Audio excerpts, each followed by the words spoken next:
In the grand, often chaotic theater of New York City politics, a new leading man has emerged, and he's not what anyone would call a traditional choice. Zohran Mamdani, a Democratic socialist and state assemblyman from Queens, has captured the Democratic nomination for mayor, sending ripples of both excitement and apprehension through the 5 boroughs. Born in Kampala, Uganda, and raised in New York, Mamdani brings a unique background to a race already brimming with personality. His political identity was forged not in the back rooms of City Hall, but in the grassroots movements that have increasingly shaped the city's progressive landscape.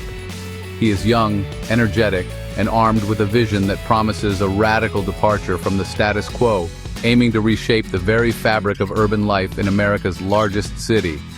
Mamdani's journey to the forefront of city politics has been swift and remarkable.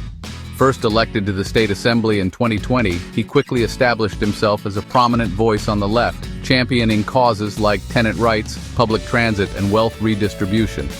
His supporters see him as a breath of fresh air, a politician unafraid to challenge powerful interests and speak directly to the struggles of working-class New Yorkers. They are drawn to his ambitious proposals, which include making public transit free, eliminating tuition at CUNY, and creating government-run grocery stores to combat food deserts. For them, Mamdani represents a genuine opportunity to build a more equitable and just city, breaking free from the centrist policies that have dominated for decades. However, not everyone is singing his praises. To his detractors, Mamdani is a dangerous ideologue whose policies would bankrupt the city and unravel its economic engine. They point to his socialist affiliation as proof that he is out of touch with the realities of governing a complex metropolis like New York. His vision, they argue, is less a practical blueprint for governance and more a utopian fantasy that ignores the delicate balance required to keep the city running. This stark division of opinion sets the stage for what is shaping up to be one of the most consequential mayoral elections in recent memory, a true battle for the soul of New York City, with Mamdani standing squarely at its epicenter. As the race barrels toward the November general election, the central question is whether Mamdani can bridge this divide.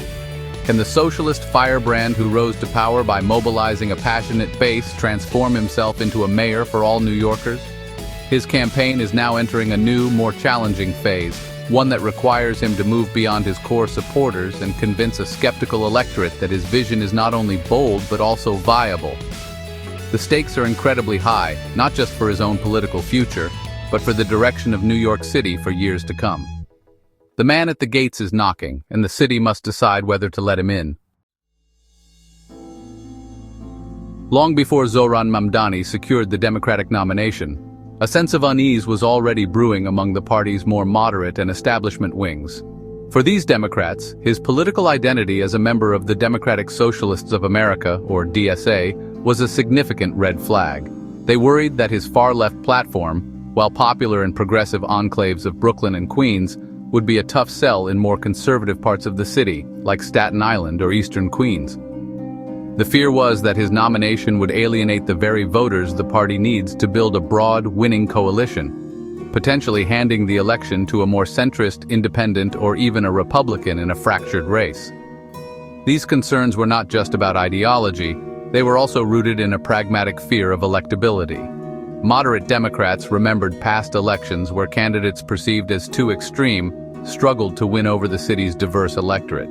They worried that Mamdani's rhetoric about dismantling capitalist structures and his sharp critiques of the police and real estate industry would make him an easy target for his opponents. His association with the national progressive movement, including figures like Alexandria Ocasio-Cortez, was seen as a double-edged sword, exciting for his base but alarming for undecided voters who might prefer a more measured, less disruptive approach to governing the city.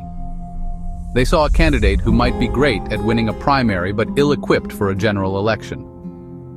The apprehension also stemmed from Mamdani's perceived lack of experience in traditional governance. As a relatively new state assemblyman, his resume did not boast the kind of executive or legislative leadership that many in the party establishment look for in a mayoral candidate. Governing a city of over 8 million people, with its sprawling bureaucracy and myriad competing interests, is a monumental task. Moderates questioned whether Mamdani had the temperament and the practical skills to manage the city's massive budget, negotiate with powerful unions, and maintain public safety. His focus on sweeping, transformative change left many wondering if he appreciated the more mundane but essential aspects of running the city day to day. Ultimately, the wariness of moderate Democrats was a reflection of a deeper split within the party itself. This divide pits a younger, more activist-oriented wing against an older, more pragmatic establishment. The establishment figures, including prominent leaders like Senator Chuck Schumer and Governor Kathy Hochul, have built their careers on compromise and coalition building. They viewed Mamdani's uncompromising, movement-driven politics with suspicion. They feared that his victory would not only jeopardize their party's hold on City Hall but also signal a broader shift that could marginalize their more centrist brand of politics. His nomination, therefore, became a test case for the future direction of the Democratic Party in New York. Recognizing the deep skepticism he faces beyond his progressive base, Zohran Mamdani has recently embarked on a deliberate and strategic pivot toward the political center. This new phase of his campaign is all about reassurance and bridge building. He is actively trying to demonstrate that he can be a mayor for all New Yorkers, not just the ones who share his socialist ideals. This has involved stepping out of his comfort zone and engaging with groups that were once considered his political adversaries. The goal is clear: to broaden his appeal, soften his image, and prove that he understands the concerns of a wider swath of the electorate, from business leaders to churchgoers. A key part of this strategy has been his direct outreach to the city's powerful business community. In a move that surprised many political observers, Mamdani has been holding private meetings with executives from Wall Street and the real estate industry. These are the very people he has often criticized in his speeches and policy proposals. By sitting down with them, he is signaling a willingness to listen and find common ground. He is trying to allay their fears that his administration would be hostile to business, arguing instead that a more equitable city is ultimately a more stable and prosperous city for everyone. It's a delicate dance, an attempt to build relationships without abandoning his core principles. Beyond the boardrooms of Manhattan, Mamdani has also been making a concerted effort to connect with the city's faith communities, particularly the influential African American church. He recently spoke at an African Methodist Episcopal Church, a traditional power base for more moderate Democratic politicians. In his remarks, he focused less on revolutionary rhetoric and more on shared values of community, justice, and compassion. This outreach is crucial for his campaign, as the black vote is a large and often decisive bloc in New York City elections. By showing up and speaking their language, he hopes to win over voters who may have been wary of his socialist label but are open to his message of economic uplift. These efforts represent a significant evolution in Mamdani's campaign style. The fiery activist who once focused on mobilizing his base is now trying to project a more statesman-like image. He is working to show that he can be a pragmatic leader who is capable of governing a diverse and complex city. Whether this pivot will be successful remains to be seen. He must convince skeptical voters that his outreach is genuine and not just a cynical political maneuver, but the very act of reaching out is a sign that Mamdani understands the challenge ahead. To win in November, he needs to build a coalition that is much broader than the one that carried him to victory in the primary. In his quest to win over the political middle, Zohran Mamdani has started to subtly moderate his tone on some of the most contentious issues. This is a classic move for a primary winner heading into a general election, but for a candidate whose brand is built on uncompromising principles, it carries significant risks. One of the most notable examples came in July 2025, when he publicly condemned the controversial protest chant, "Globalize the Intifada." This phrase is deeply divisive, and by distancing himself from it, Mamdani was making a clear attempt to reassure moderate Jewish voters and others who were alarmed by the rhetoric sometimes associated with the far left. It was a calculated statement aimed at signaling that he would not tolerate extremism. This balancing act became even more apparent a month later, in August 2025, when he made a surprising comment about the city's police department. Mamdani stated that he would be open to keeping Jessica Tisch, the current police commissioner appointed by the more centrist Mayor Eric Adams, in her position. This was a stunning remark coming from a candidate who has been a fierce critic of the NYPD and has called for major reforms. For moderates concerned about public safety, the suggestion that he might keep a respected commissioner in place was a reassuring sign of pragmatism. It hinted that a Mayor Mamdani might be more interested in effective policing than in dismantling the department entirely, as his harshest critics claim. However, these moves toward the center are fraught with peril. Every step Mamdani takes to appeal to moderate voters risks alienating his most passionate supporters on the far left. His progressive base was energized by his bold, uncompromising vision. They were drawn to his promises of radical change, not incremental adjustments. His condemnation of certain protest language could be seen by some activists as a betrayal, a concession to the very establishment they are fighting against. Similarly, his openness to keeping the current police commissioner could be viewed as a retreat from his commitment to fundamental police reform, causing disillusionment among the activists who powered his primary campaign. This is the political tightrope that Mamdani must now walk. He needs to maintain the enthusiasm of his core supporters while simultaneously convincing skeptical moderates that he is not a reckless ideologue. It is an incredibly difficult balancing act.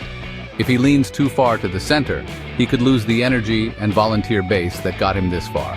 If he stays too far to the left, he may not be able to assemble the broad coalition needed to win the general election. How he navigates this challenge in the coming months will be a crucial test of his political skill, and will likely determine his ultimate success or failure in the race for mayor.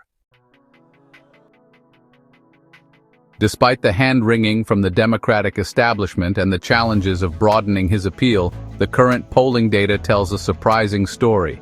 Zohran Mamdani is in the lead. An August 2025 Siena College poll places him at the top of the field with 44% of the vote. This gives him a commanding, double-digit advantage over his nearest rivals.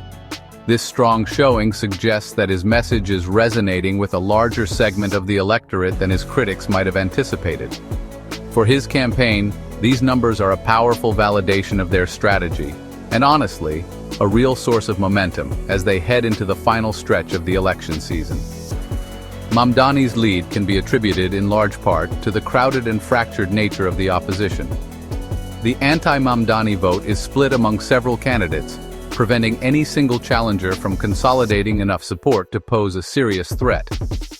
His main rival, former Governor Andrew Cuomo, is running as an independent and polling at around 25%. Following him are Republican Curtis Sliwa with 12%, and the incumbent mayor, Eric Adams, also running as an independent, with a mere 7%. This division among his opponents allows Mamdani to hold a strong lead even without securing a majority of the vote. As long as his challengers continue to fight among themselves, his path to victory remains wide open. Political observers believe that Mamdani is also benefiting from a widespread sense of voter dissatisfaction with the status quo. Many New Yorkers are frustrated with the direction of the city and are looking for a change. Incumbent Mayor Eric Adams has struggled with low approval ratings, creating an opening for a challenger with a new vision. Mamdani, with his bold proposals and outsider status, represents a clear break from the past. In a political climate where voters are hungry for something different, his radical platform may be seen less as a risk and more as a potential solution to the city's persistent problems, from the high cost of living to inequalities in public services. However, the polls also contain a note of caution for the Mamdani campaign. A significant portion of the electorate, around 12%, remains undecided. These are the voters who will likely determine the outcome of the election. They are the moderates, the independents, and the disaffected Democrats who are still weighing their options. Mamdani's current lead is comfortable, but it is not insurmountable. To secure a victory in November, he will need to win over a substantial share of these undecided voters. This is why his recent outreach to the center is so critical. The numbers may look good now, but the game is far from over. As Zohran Mamdani's primary challenger, Andrew Cuomo has taken on the role of chief antagonist with relish. The former governor, running a comeback campaign as an independent, has launched a series of sharp and personal attacks aimed at undermining Mamdani's credibility as a champion of the working class. Cuomo's strategy is to paint Mamdani not as a man of the people, but as a wealthy hypocrite who preaches socialism while enjoying the benefits of privilege. This line of attack is designed to create a narrative that resonates with voters who may be skeptical of Mamdani's progressive credentials and to chip away at his support among everyday New Yorkers. The most potent of these attacks came in a viral post on the social media platform X. Cuomo seized on the fact that Mamdani, who earns a state assemblyman's salary of $142,000, lives in a rent-controlled apartment.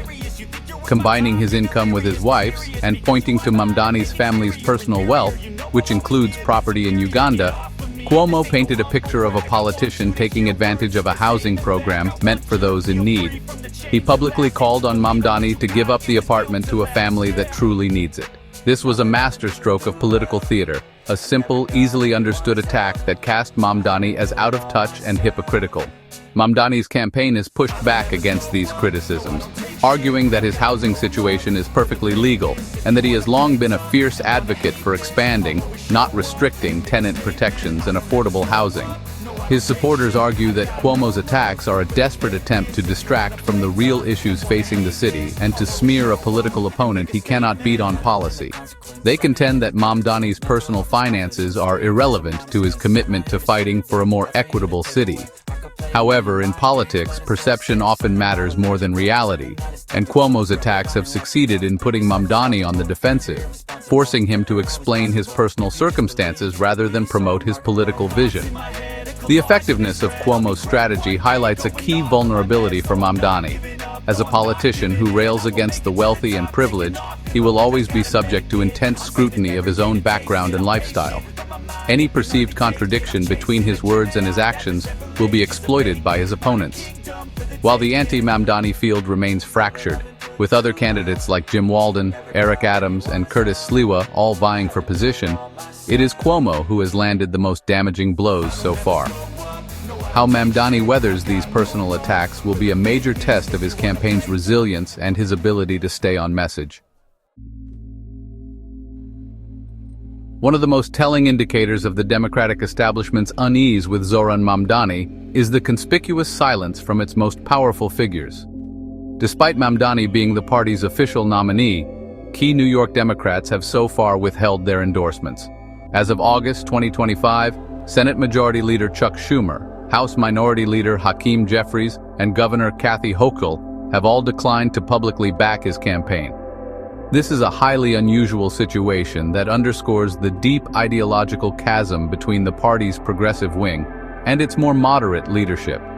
Their hesitation sends a clear message: they are not yet comfortable with the idea of a Mayor Mamdani. This lack of support from the top tier of the party presents a significant challenge for the Mamdani campaign. Endorsements are not just about name recognition, they are also about access to fundraising networks, organizational support, and a signal of legitimacy to undecided voters. Without the backing of figures like Schumer and Hochul, Mamdani is left to build his coalition from the ground up, relying more heavily on grassroots organizations and small-dollar donors.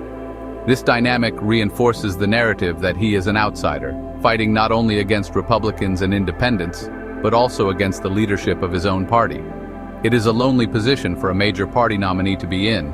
However, there are signs that the political calculus is beginning to shift, driven by a simple dose of pragmatism. While the top leaders remain on the sidelines, Mamdani is slowly beginning to pick up other endorsements and, perhaps more importantly, secure meetings with influential groups. Some industries and political players, seeing his strong polling numbers, are starting to prepare for the possibility of a Mamdani administration. They may not agree with his politics, but they understand the need to have a working relationship with the next mayor. This is not necessarily a sign of enthusiastic support, but rather a pragmatic acceptance of political reality. This gradual, cautious engagement from some corners of the establishment offers a glimmer of hope for the Mamdani campaign. It suggests that if he can maintain his lead and continue to project a more moderate image, some of the resistance may begin to soften. Political strategists note that as the election gets closer, the pressure on Democratic leaders to rally behind their nominee will intensify. The prospect of a victory by Andrew Cuomo or a Republican could be enough to force them to set aside their reservations and grudgingly offer their support. For now, though, Mamdani remains in a delicate dance with his own party, trying to win its backing without compromising the principles that got him here. At the heart of Zohran Mamdani's campaign is a set of bold, transformative promises designed to address the deep-seated economic inequalities in New York City. His core platform reads like a wish list for the progressive movement: eliminating fares on public buses, making CUNY tuition-free for all students, freezing rents on municipally owned housing, providing universal free childcare, and even establishing government-run grocery stores. These proposals are the foundation of his political identity and the source of his passionate support. They're designed to provide tangible, immediate relief to working-class New Yorkers who feel squeezed by the high cost of living and left behind by the city's economic boom. However, to win in a city as diverse as New York, Mamdani must do more than just excite his base. Political strategists believe he must focus on improving his standing with two crucial demographic groups: working-class voters and African-American voters, particularly those who are more moderate in their political views. While his economic message has a natural appeal to these groups, his socialist label and his critiques of policing can be a source of concern. To win them over, he needs to frame his proposals not as radical ideological experiments, but as practical, common-sense solutions to their everyday problems. The key is to focus on the bottom-line economic issues that matter most to these families. This means shifting the focus of his campaign from abstract slogans to concrete benefits. Instead of talking about dismantling capitalism, he needs to talk about how free bus fares will help a single mother get to her job without worrying about the cost. Instead of just calling for rent freezes, he needs to explain how that policy will provide stability for families who fear being pushed out of their neighborhoods. By connecting his ambitious vision to the real-life struggles of voters, he can make his platform feel less threatening and more aspirational. It's about translating his ideology into a language that resonates with people who are more concerned with their paycheck than with political theory. Furthermore, Mamdani is attempting to position himself as a defender of all New Yorkers through his 5 boroughs against Trump tour. This is a strategic move to frame the local election in a national context, tapping into the strong anti-Trump sentiment in the city. By presenting himself as the candidate best equipped to protect New York from a potential second Trump presidency, he is trying to create a larger, unifying cause that can transcend ideological divisions. It's an attempt to build a broader coalition based not just on shared economic interests, but also on a shared sense of opposition to a common political threat.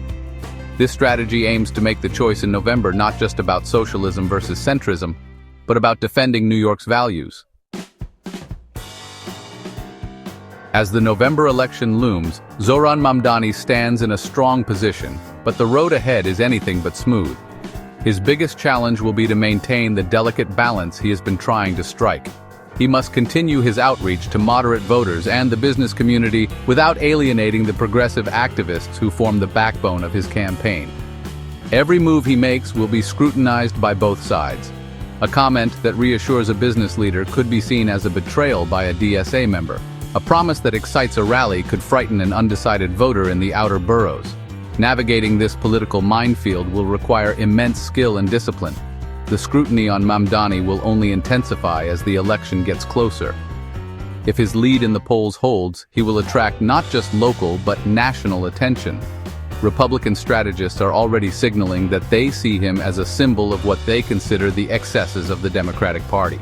As one strategist noted, he is not ready for prime time and would likely face a relentless barrage of attacks from national conservative media and potentially a new Trump administration if both were to win. He would become a poster child for socialism, and his every decision as mayor would be used as a political weapon on the national stage. This level of pressure can be overwhelming and could easily derail a less experienced politician. The fractured nature of the opposition, which has been a major advantage for Mamdani so far, could also change. While efforts to consolidate the anti-Mamdani vote behind a single candidate have failed thus far, the pressure to do so will grow as Election Day approaches. Independent candidate Jim Walden's proposal for a September poll to decide on a unity candidate was rejected by Adams and Sliwa, but the logic behind it remains powerful. If Cuomo, Adams, and Sliwa continue to split the vote, they all but guarantee a Mamdani victory. A last-minute deal to unite behind one challenger remains a possibility, and it would dramatically alter the dynamics of the race overnight. Ultimately, Mamdani's fate rests on his ability to convince a majority of New Yorkers that his bold vision for the city is not a risk, but an opportunity. He must prove that he is not just a protest candidate, but a credible leader who is ready to govern. He needs to continue building his coalition, one voter at a time, showing that he understands the hopes and fears of people in every corner of the 5 boroughs. The coming weeks will be a grueling test of his political abilities. If he succeeds, he will have pulled off one of the most stunning political transformations in New York City history. If he fails, it will be a stark reminder of the deep divisions that continue to define the city's politics.